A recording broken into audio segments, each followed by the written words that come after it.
El gobierno de Venezuela también ofrece ayuda y donará $5 millones para ayudar a las víctimas del ciclón Harvey. Este anuncio lo hizo el canciller de ese país, Jorge Arreaza. Él explicó además que la ayuda llegará por medio de Citgo, que es la filial estadounidense de la estatal petrolera PDVSA.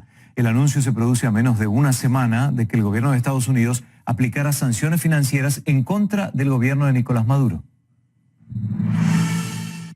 Estamos previendo destinar un porcentaje de las ventas de nuestra producción de la gasolina de Citgo para dedicarlo a la construcción y sustitución de viviendas e incluso en una primera etapa a los refugios, de manera tal que cuando un estadounidense o un ciudadano que viva en los Estados Unidos vaya a la gasolinera y llene su tanque con gasolina de Citgo, estará aportando a su vez a la reconstrucción de las zonas afectadas de manera solidaria por parte del gobierno de la República Bolivariana de Venezuela.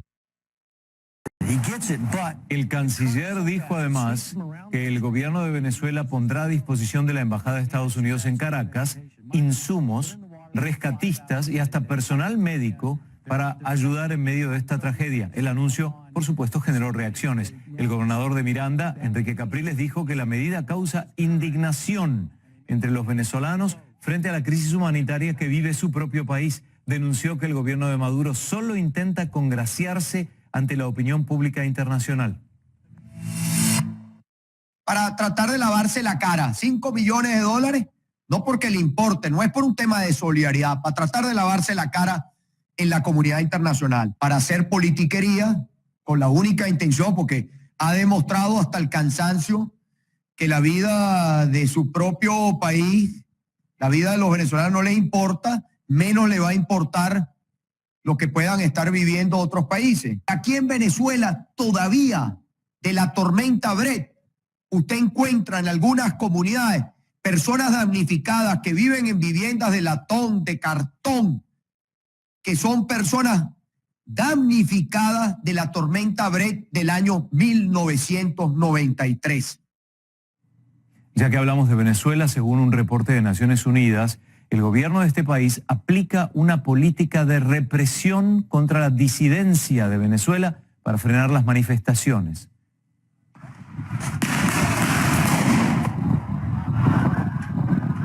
Este es un estudio de la ONU que revela que durante las protestas contra el gobierno de Nicolás Maduro se registraron varias violaciones a los derechos humanos. El informe sostiene, y cito textualmente, que el uso sistemático de la fuerza excesiva durante las manifestaciones, la detención arbitraria de los manifestantes y políticos de oposición indican que no se trataban de hechos aislados. En la calle las opiniones al respecto son encontradas, por supuesto. Tengo conocidos, o sea que sí ha habido gente que ha sido detenida y ha habido mucha violencia, ha habido mucha represión. Bueno, mi opinión es que aquí en Venezuela no se ha violado ningún derecho humano. Aquí siempre se ha cumplido en base a toda la Constitución de hecho. Todo lo que podemos llamar aquí represión por parte de la fuerza que debería defender al pueblo, yo lo vi. Nadie me lo dijo, ni lo vi en videos, ni nada. El documento insta al Consejo de Derechos Humanos de la ONU a que considere la aplicación de medidas para evitar que la violación de los derechos fundamentales en Venezuela continúe empeorando. El alto comisionado de Naciones Unidas para los Derechos Humanos, Zeid Ra'ad al-Hussein, expresó preocupación por las recientes medidas adoptadas por la Asamblea Nacional Constituyente para investigar a los líderes de oposición a través de la Comisión de la Verdad, Justicia y Paz. El funcionario considera que esta comisión no cumple con requisitos básicos de transparencia e imparcialidad y solo intenta criminalizar a los políticos opositores. Y precisamente el Tribunal Supremo de Justicia de Venezuela abrirá una investigación contra dirigentes políticos de oposición por el presunto delito de traición a la patria. Así lo informó en su cuenta de Twitter el presidente del Tribunal Supremo de Justicia, Michael Moreno. El magistrado dijo que solo esperan que la Asamblea Nacional Constituyente formalice la solicitud para dar inicio a esta investigación. La arremetida directa para tratar de... El martes, la Asamblea Constituyente aprobó un decreto en el que pide a los organismos del Estado a abrir un juicio en contra de los políticos que, según ellos, respaldaron o promovieron las sanciones financieras que impuso Estados Unidos contra el gobierno de Nicolás Maduro. El gobierno venezolano insiste en que las sanciones responden a un plan injerencista para asfixiar la economía del país, mientras que Washington justifica la medida asegurando que el presidente Maduro ha instaurado una dictadura y viola los derechos fundamentales de los ciudadanos. Vamos a recibir a Carlos Correa, director ejecutivo de Espacio Público y profesor investigador del Centro de Derechos Humanos de la Universidad Católica Andrés Bello. Profesor, bienvenido. En las últimas semanas, sobre todo, desde la instauración de la Asamblea Nacional Constituyente, a su criterio, ¿se ha deteriorado la situación en Venezuela o continúa con el mismo canon?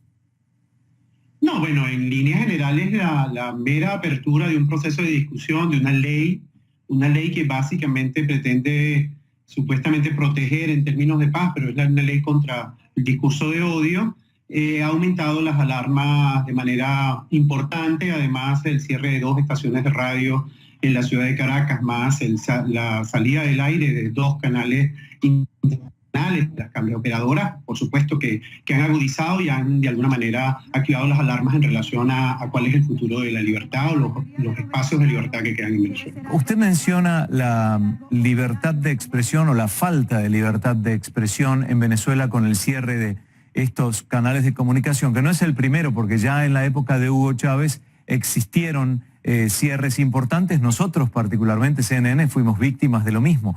Pero en esta era tecnológica, en un mundo hiperconectado, a excepción de Corea del Norte y Cuba probablemente, entre unos pocos, Myanmar tal vez, ¿cuál es la incidencia en términos de la libertad de expresión al cierre de medios de comunicación, más allá de la pérdida del trabajo? ¿Usted cree que en Venezuela hoy, dadas las condiciones de Internet, la gente está comunicada igual? Bueno, a ver, cuando le preguntan a los venezolanos cómo se está informando, la gente señala en primer lugar las redes de WhatsApp. El segundo punto, todo lo que tiene que ver con las redes sociales, todas las redes sociales, Twitter, Facebook, pero también señalan los portales y los otros canales y medios de difusión. Con eso es el espacio de alguna manera en el que la gente está obteniendo información y es el lugar donde las personas que acceden a información porque tienen la posibilidad de ver un canal internacional o porque están fuera, hacen un mecanismo de redistribución de información. Es decir, el ecosistema de medios este año, por ejemplo, han cerrado 49 estaciones de radio y televisión. Entonces, bueno, ¿cómo se explica que la gente todavía sigue articulándose? Básicamente utilizando plataformas basadas en Internet o a través de plataformas que utilizan Internet pero que están asociadas a los servicios telefónicos. De alguna manera allí es donde la gente está en este momento obteniendo información en Venezuela. Cuando, profesor, usted se refiere a la gente, me imagino que opina con respecto a aquellos que no tienen orientación política, tienen una posición neutral o bien son de oposición. Pero ¿qué pasa con el oficialista, el que cree en la revolución bolivariana? ¿Cuál es la incidencia de estas faltas de voces en su posibilidad de incorporar información? Bueno, ahí de alguna manera la plataforma estatal de medios, las herramientas que tienen los diarios, porque hay diarios gratuitos o muy baratos donde se difunde la información, están funcionando, es decir, ese ecosistema está sólido. Además se utilizan las cadenas de radio y televisión. Es decir, allí hay una lógica en la que ese sector de la población que quiere escuchar los mensajes vinculados a el gobierno tiene la posibilidad de acceder a la información, pero no hay debate, no hay deliberación, no se puede de alguna manera, por ejemplo, en los medios públicos no aparecen las voces de oposición, no hay forma de que la sociedad pueda de alguna manera establecer algún mecanismo de contraste. Entonces, digamos, hay una dinámica de desigualdad en la posibilidad de acceder a medios y a información plural o diversa, y eso también, por supuesto, afecta a los que de alguna manera se identifican con el partido de gobierno, porque tienen más posibilidades de acceder a información que ratifica sus propias convicciones, pero no a debatir por las de los demás. Ahora tomemos el tema de los derechos humanos y el momento previo a la instauración de la Asamblea Nacional Constituyente y hoy, ¿ha continuado el mismo tenor en cuanto a la violación de derechos humanos, sobre todo en manifestaciones opositoras, o se observa una calma en las últimas semanas? No, evidentemente que desde finales del mes pasado, durante todo el mes de agosto, ha habido mucho menos movilizaciones, mucho menos lógicas de confrontación en la calle, así se han reducido el número de casos en los que los periodistas, por hacer cobertura de esas informaciones, se han afectado.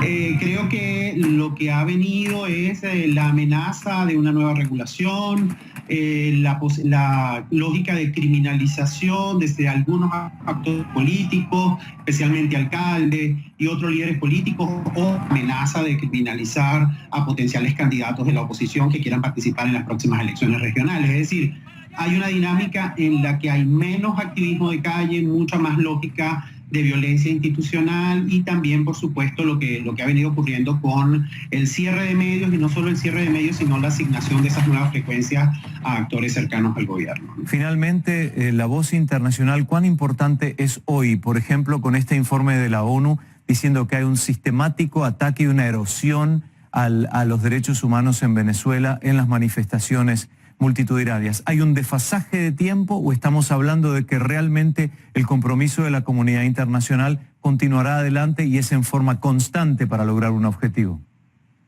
No, toda la incidencia internacional, tanto de las iniciativas que las instancias regionales de derechos humanos, de la Comisión Interamericana de Derechos Humanos, este informe que acaba de presentar la Oficina del Alto Comisionado, como también las iniciativas que en el ámbito diplomático y político se están adelantando, son fundamentales para que de alguna manera Venezuela pueda construirse un mecanismo de transición, una lógica en la que efectivamente se puedan realizar elecciones, tanto regionales como nacionales, con plenas garantías para los distintos actores que quieran participar. Sin, digamos, la observación, la vigilancia de la comunidad internacional en sus distintos grupos y especializaciones,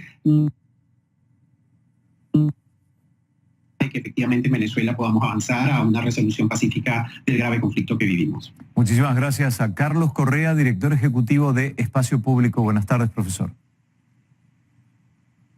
Hasta luego.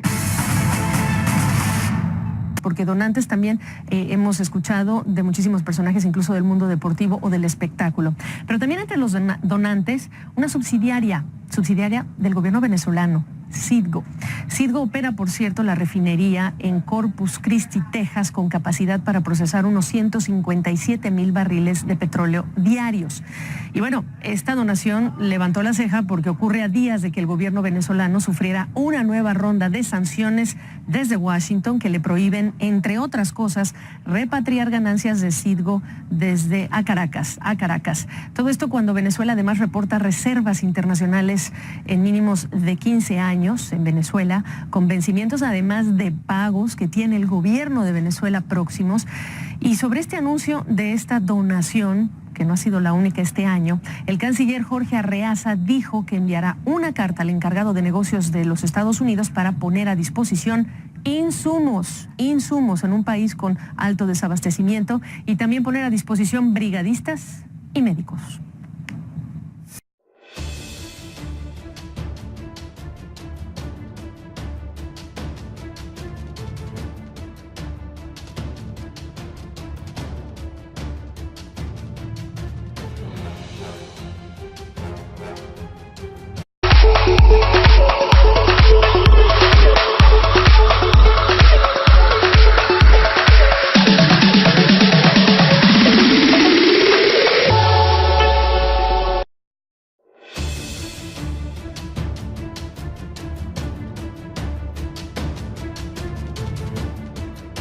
El gobierno de Venezuela también ofrece ayuda y donará $5 millones para ayudar a las víctimas del ciclón Harvey.